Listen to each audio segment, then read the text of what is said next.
നമസ്കാരം. ഇന്ന് ഭഗവാൻ ശ്രീകൃഷ്ണൻ എന്തെല്ലാം മെസ്സേജസ് ആണ് നിങ്ങൾക്ക് തരുന്നതെന്ന് നമുക്ക് നോക്കാം. ഇവിടെ ഫസ്റ്റ് കിട്ടിയിരിക്കുന്ന കാർഡ് ന്യൂ ക്രിയേഷൻ ആണ്. നിങ്ങളുടെ ലൈഫിലെ പുതിയൊരു അധ്യായം തുറക്കപ്പെട്ട് കഴിഞ്ഞു.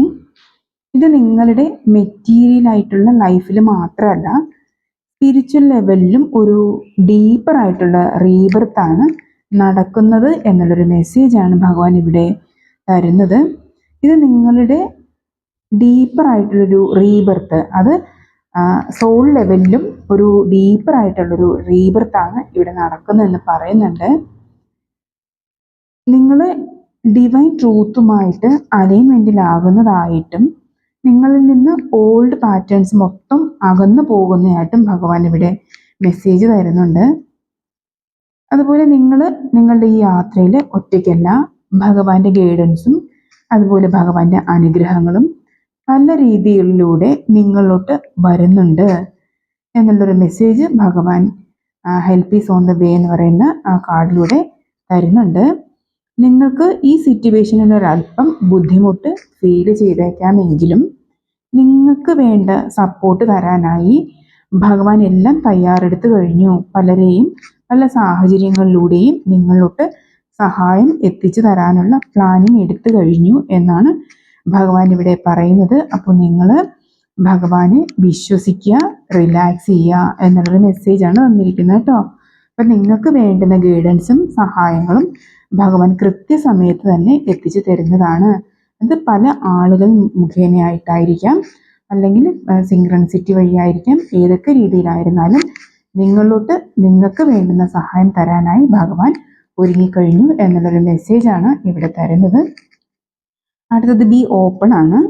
നിങ്ങൾ ഗൈഡൻസ്, അനുഗ്രഹങ്ങൾ ഒക്കെ അൺഎക്സ്പെക്റ്റഡ് ഫോമിൽ നിങ്ങൾക്ക് ഭഗവാന് നിങ്ങളോടുള്ള സ്നേഹം എന്നിവ സ്വീകരിക്കാൻ തയ്യാറാവുക എന്നുള്ളൊരു മെസ്സേജാണ് അടുത്ത് തന്നിരിക്കുന്നത്.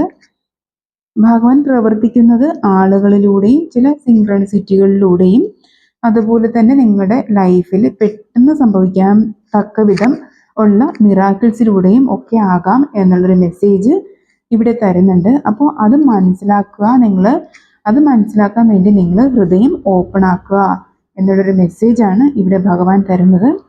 അടുത്തത് ഷെയർ യുവർ ബൗണ്ടറീസ് ആണ്. നിങ്ങൾ പല രീതിയിലും അനുഗ്രഹീതരാണ്. നിങ്ങൾക്ക് ഈ അനുഗ്രഹങ്ങൾ തന്നിട്ടുള്ളത് നിങ്ങൾക്ക് വേണ്ടി മാത്രമല്ല, മറിച്ച് മറ്റുള്ളവർക്ക് കൂടി പകർന്നു നൽകാൻ വേണ്ടിയിട്ടുള്ളതാണ് എന്നുള്ളൊരു മെസ്സേജാണ് ഭഗവാൻ ഇവിടെ തരുന്നത്. നിങ്ങളിലുള്ള സ്നേഹം, അതുപോലെ അറിവ്, നിങ്ങൾ മറ്റുള്ളവർക്ക് കൊടുക്കുന്ന ദയ, അതുപോലെ മെറ്റീരിയലിസ്റ്റ് ആയിട്ട് നിങ്ങൾക്ക് കൊടുക്കാൻ പറ്റുന്ന സാധനങ്ങൾ, പണമായിരുന്നാലും അങ്ങനെ എന്ത് തന്നെ ആയിരുന്നാലും നിങ്ങൾ അത് ഷെയർ ചെയ്യാനാണ് ഭഗവാൻ ഇവിടെ പറയുന്നത്. നിങ്ങൾ ദാനം ചെയ്യുന്നതിലൂടെ നിങ്ങൾ എന്താണോ കൊടുക്കുന്നത് അതിൻ്റെ ഇരട്ടിയായിട്ട് ഭഗവാൻ നിങ്ങളിലോട്ട് തരുന്നതാണ് എന്നുള്ളൊരു മെസ്സേജാണ് ഭഗവാൻ ഇവിടെ തരുന്നത്. അടുത്ത ഗീത ഡെക്ക് എന്നുള്ള കാർഡ് എന്താണെന്ന് വെച്ചാൽ എറ്റേണൽ ലൈഫാണ്. നിങ്ങളുടെ സോള് അനശ്വരമാണ്. അതിനെ ശരീരം, സമയം, സാഹചര്യം എന്നിവ കൊണ്ട് തളച്ചിടാൻ കഴിയുന്നതല്ല എന്നുള്ളൊരു മെസ്സേജാണ് ഭഗവാൻ ഇവിടെ തരുന്നത്. നിങ്ങൾ ഭഗവാനുമായി നിത്യമായി കണക്റ്റ് ചെയ്യപ്പെട്ടിരിക്കുന്നു. നഷ്ടപ്പെടൽ, അതുപോലെ മരണം എന്നിവയെല്ലാം മായയാണ് എന്ന് നിങ്ങൾ മനസ്സിലാക്കാൻ ഭഗവാൻ ഇവിടെ പറയുന്നുണ്ട്. റിലേഷൻഷിപ്പിലൊക്കെ വരുന്ന ഇഷ്യൂസൊക്കെ ഉണ്ടെങ്കിൽ അതെല്ലാം മായയാണ്. നിങ്ങളുടെ യഥാർത്ഥ വേർഷൻ എന്ന് പറയുന്നത് ഭഗവാനോടുള്ള അകമഴിഞ്ഞ സ്നേഹവും ഭഗവാനുമായിട്ടുള്ള നിങ്ങളുടെ സോളിൻ്റെ ബോണ്ടുമാണ് എന്നുള്ളൊരു മെസ്സേജാണ് ഭഗവാൻ ഇവിടെ തരുന്നത്. അതാണ് വളരെയധികം ശാശ്വതമായിട്ടുള്ള ഒന്ന് എന്നാണ് ഭഗവാൻ പറയുന്നത്. ബാക്കിയുള്ളതെല്ലാം മായയാണ്, അത് നിങ്ങൾ മനസ്സിലാക്കുക എന്നുള്ളൊരു മെസ്സേജാണ് ഭഗവാൻ ഇവിടെ തരുന്നത്. നമ്മൾ വരുമ്പോൾ ഒന്നും വരുന്നില്ല, അതുപോലെ തന്നെ പോകുമ്പോഴും ഒന്നും കൊണ്ടുപോകുന്നില്ല. അപ്പോൾ ഇതിനിടയിൽ കിട്ടുന്ന ആ സമയത്ത് ഭഗവാനുമായിട്ടുള്ള ബോണ്ടിങ് കൃത്യമായും നിങ്ങൾ ഊട്ടിയുറപ്പിക്കുക, അത് മാത്രം ശാശ്വതമാണ് എന്നുള്ളൊരു മെസ്സേജാണ് ഭഗവാൻ ഇവിടെ തരുന്നത്. അടുത്തത് ഗോഡ്സ് ഫോമാണ്. ഇവിടെ ഭഗവാൻ പറയുന്നത് നിങ്ങളിലോട്ട് കണക്റ്റ് ആകുന്നതിലേക്ക് വേണ്ടി ഭഗവാൻ അനേക റോൾസ് കൈകാര്യം ചെയ്യുന്നതാണ് എന്നാണ് പറയുന്നത്. അത് നിങ്ങളിപ്പോൾ ഭഗവാനെ ഏത് രീതിയിലാണോ കാണുന്നത്, അത് മകനായിട്ടാണേലും ഗുരുവായിട്ടാണേലും ഒരു ഫ്രണ്ടായിട്ടാണേലും ഒരു ഗൈഡായിട്ടാണേലും ഒരു ലവറായിട്ടാണേലും ഏതൊക്കെ രീതിയിലാണോ നിങ്ങൾ ഭഗവാനെ കാണുന്നത്, ആ രീതിയിൽ ഭഗവാൻ തിരിച്ച് നിങ്ങളെയും കാണുന്നതാണ്. നിങ്ങൾക്കും അതേ റെസ്പെക്റ്റ് ഭഗവാൻ തരുന്നതാണ് എന്നുള്ളൊരു മെസ്സേജാണ് ഭഗവാൻ ഇവിടെ തരുന്നത്. നിങ്ങൾ ഭഗവാനുമായി പുലർത്തുന്ന ബന്ധം ഏത് രൂപത്തിലുള്ളതായിരുന്നാലും അത് യഥാർത്ഥവും വിശുദ്ധവുമായതാണ് എന്നാണ് ഭഗവാൻ ഇവിടെ പറയുന്നത്. നിങ്ങളുടെ സോൾ എന്താണോ ആഗ്രഹിക്കുന്നത് ആ രൂപത്തിൽ നിങ്ങൾ ഭഗവാനെ കണ്ടോളുക എന്ന് തന്നെയാണ് ഇവിടെ ഭഗവാൻ പറയുന്നത് കേട്ടോ. അപ്പോൾ നിങ്ങൾ ആ രീതിയിൽ ഭഗവാനായിട്ടുള്ള കണക്ഷൻ ഡീപ്പർ ആക്കുക എന്നുള്ളൊരു മെസ്സേജ് ഭഗവാൻ ഇവിടെ തരുന്നുണ്ട്. അടുത്തത് സറണ്ടറാണ്.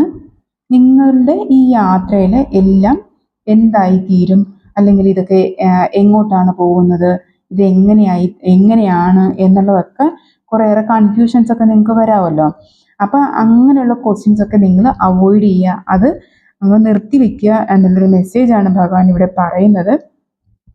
നിങ്ങൾ ഭഗവാനിൽ പൂർണ്ണമായും സറണ്ടർ ചെയ്യുന്നതോടെ നിങ്ങളുടെ ഇത്തരത്തിലുള്ള കൺഫ്യൂഷൻസും വിഷമങ്ങളും അതുപോലെ തന്നെ ആകുലതകളും എല്ലാം മാറുന്നതാണ് എന്നുള്ളൊരു മെസ്സേജാണ് ഭഗവാൻ ഇവിടെ തരുന്നത്. നിങ്ങൾ പൂർണ്ണമായും ഭഗവാനിൽ സറണ്ടർ ആകുന്നതോടെ നിങ്ങളെ ഭഗവാൻ നയിക്കുകയും നിങ്ങൾ ആ വഴി ഫോളോ ചെയ്യുക എന്നുള്ളൊരു മെസ്സേജാണ് ഭഗവാൻ ഇവിടെ തരുന്നത്. നിങ്ങൾ പേടിക്കും സംശയത്തിനും പേടിയെയും അതുപോലെ നിങ്ങളുടെ ഉള്ളിലുള്ള എല്ലാ സംശയങ്ങളെയും, നിങ്ങളുടെ മനസ്സിൽ എന്തൊക്കെയാണോ നിങ്ങൾ കുഴച്ചുകൊണ്ടിരിക്കുന്നത് അതെല്ലാം ഭഗവാനിലോട്ടങ്ങ് സമർപ്പിക്കുക. അത് നിങ്ങൾക്ക് സമാധാനം തരുന്നതാണ്. ഭഗവാൻ എല്ലാം നോക്കിക്കോളും എന്നുള്ളൊരു വിശ്വാസം നിങ്ങൾ ഏറ്റെടുക്കുക.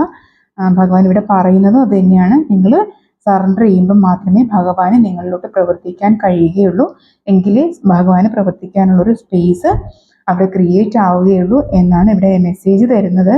അപ്പോൾ നിങ്ങൾ ഭഗവാനിലോട്ട് സമർപ്പണം ചെയ്യുമ്പോഴേക്കും ഭഗവാൻ അത് എന്തൊക്കെയാണോ നിങ്ങളുടെ മനസ്സിൽ നിങ്ങളെ അലട്ടുന്നത് അതെല്ലാം ഭഗവാൻ ഏറ്റെടുക്കുന്നതിനാൽ നിങ്ങൾക്ക് ഉണ്ടാകുന്ന ബേർഡൻസ് എല്ലാം ഒഴിവായി പോവുകയും നിങ്ങൾക്ക് ലൈഫിൽ ശാന്തിയും സമാധാനവും കിട്ടുന്നതാണ് എന്നുള്ളൊരു മെസ്സേജാണ് ഭഗവാൻ ഇവിടെ തരുന്നത്. അപ്പോൾ ഇത്രയാണ് ഇന്നത്തെ മെസ്സേജ്. അപ്പോൾ all the very best. Thank you.